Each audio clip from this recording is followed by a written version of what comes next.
નમસ્કાર દર્શક મિત્રો, સ્વાગત છે આપનું ઇન્સ્ટન્ટ ન્યૂઝમાં અને હું છું આપની સાથે ઇમરાન ખાન સાહેબ. વડોદરા શહેરમાં આજે એક સમાચાર વહેતા થયા હતા. સિમ્મીના શકમન બાર કાર્યકર્તાઓને શોધતી વડોદરા શહેર પોલીસ. વડોદરા શહેર કલેક્ટર કચેરી ખાતે એક નોટિફિકેશન બહાર પાડવામાં આવ્યું હતું, જેમાં દર્શાવવામાં આવ્યું હતું કે વડોદરા શહેર પોલીસ સિમ્મીના શકમન બાર કાર્યકર્તાઓને શોધે છે. એની વધુમાં મેં તપાસ કરતા વડોદરા શહેર કલેક્ટર કચેરી ઉપર જઈને તપાસ કરી તો વધુમાં અમને જાણવા મળ્યું કે વડોદરા શહેર કલેક્ટર તરફથી આવા કોઈ નોટિફિકેશન બહાર પાડવામાં આવ્યું નથી અને 2 વાગ્યાની આસપાસ બોર્ડ ઉપરથી આવું નોટિફિકેશન હટાવી લેવામાં આવ્યું હતું. વધુમાં અમે તપાસ કરી વડોદરા શહેર એસઓજી પોલીસમાં.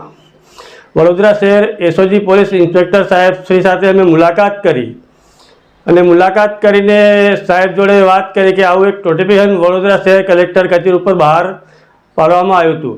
તો વડોદરા શહેર SOG police inspector Shri Vivek S Patel સાહેબે કીધું કે વડોદરા શહેરમાં સિમ્મીના ઓન રેકોર્ડ આવા કોઈ કાર્યકર્તાઓ નથી. વડોદરા શહેર પોલીસ ઇન્સ્પેક્ટર એસઓજી શું કહે છે આપ સાંભળો.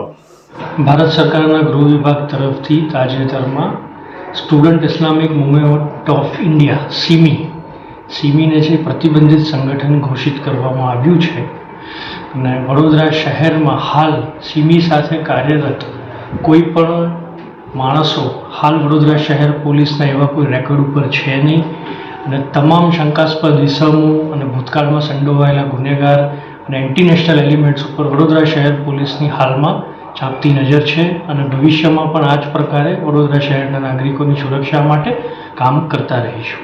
Thank you sir.